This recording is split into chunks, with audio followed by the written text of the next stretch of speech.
ይህ በሐረሪ ክልል ሶፊ ወረዳ ቡርቃ ቀበሌ በገጠር ልማታዊ ሴፍትኔት የማህበረሰብ ስራ መርሃ ግብር ያገገመ የተፋሰስ ልማት ነው። ከ500 ሄክታር በላይ እንደሚሸፍን የሚነገርለት ስፍራው ከዚህ ቀደም ገላጣና መሬቱም ለምነት የራቀው እንደነበር ይነገራል። የአካባቢውን አርሶ አደሮች በማስተባበርና በማቀናጀት የተከወነው ስራ ፍሬ አፍርቶ ማህበረሰቡን ተጠቃሚ አድርጓል። አርሶ አደር መሐመድ አብዲ ደግሞ ለዚህ ክዋኔ አብነት ሆኖ ሊጠቀስ የሚችል ነው።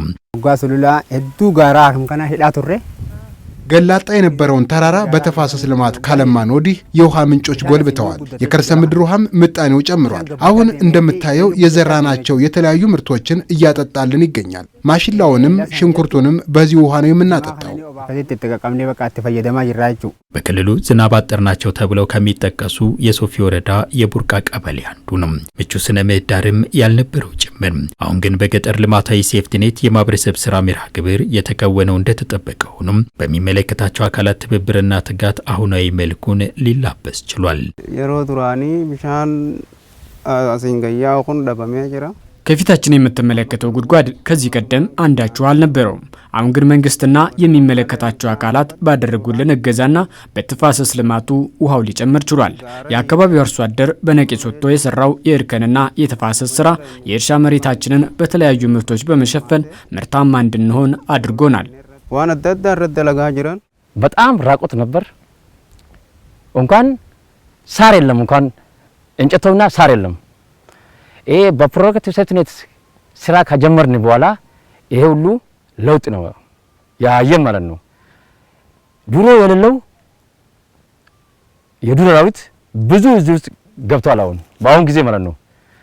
መጀመሪያ እዚህ ላይ ስራ ስንጀምር እንኳን ቅጠልተውና ሳርም የለም። አሁን እንደሚታዩ ነው።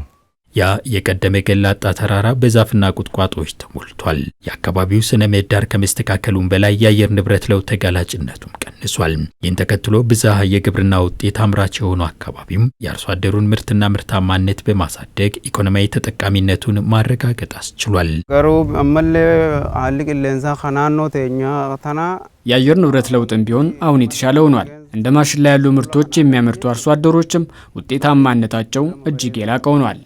እረህዱን ዛኒ መልካኒ ጅራናማ በራናማለ ዲለሰኒ ሰከስቲ መናንጃሩ ዳፊ ቤት ከመስራት ባለፈ ልጆቻችንንም በተገቢው መንገድ ማስተማር እንድንችል አድርጎናል። ይህ የተፋሰስ ልማቱ ከተሰራ ወዲህ ያገኘነው ውጤት ነው። ካናካና ረጅራኔቹ የተፋሰስ ስራውን ተከትሎ የጎለበቱ ምንጮች ቀድሞ ላይ ዝናብ አጠር ለነበረው አካባቢ መልማት ትልቅ አበርክቶ ተወጥቷል። 30 ዓመት 28 ዓመት 32 ዓመት የጠፋ ምንጭ ተመልሶ መጣ። ከዛ በኋላ ደግሞ አርሶ አደር እዚህ አካባቢ ያሉት አርሶ አደር መጀመሪያ በራ ውስጥ የነበረው አሁን በ10 ሜትር በ8 ሜትር 6 ሜትር ነው። እዚህ የሚታዩት 10 ሜትር ነው። እዛ ላይ የሚታዩት 9 ሜትር ነው። ያም 11 ሜትር ነው። በቅርብ ውሃ ጉድጓድ ቆፍሮ በልማት ውስጥ ገባ ማለት ነው። ይሄ ሁሉ ያ ፕሮጀክት ሴፍትኔት ፕሮግራም ውጤት ነው። በክልላችን የሴፍትኔት ፕሮግራም በሁለት ወረዳዎች ነው የሚካሄደው። አንደኛው የሶፊ ወረዳ ነው። ሶፊ ወረዳ ውስጥ 5 ቀበሌዎች አሉ። ሁለተኛው ኤረር ወረዳ ነው። እዛ ውስጥ ደግሞ 4 ቀበሌዎች አሉ። በአጠቃላይ በ9 ቀበሌ ውስጥ ነው የሚካሄደው ማለት ነው።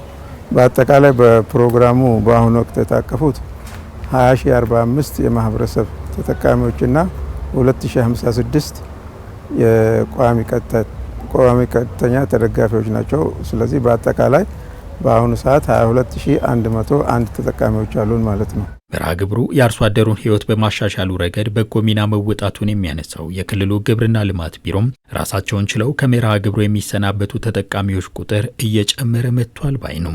በተደረገው የማጣራት ከ2056 በላይ ተጨማሪ ሰዎች ራሳቸውን ችለው የወጡበት ሁኔታ አለ።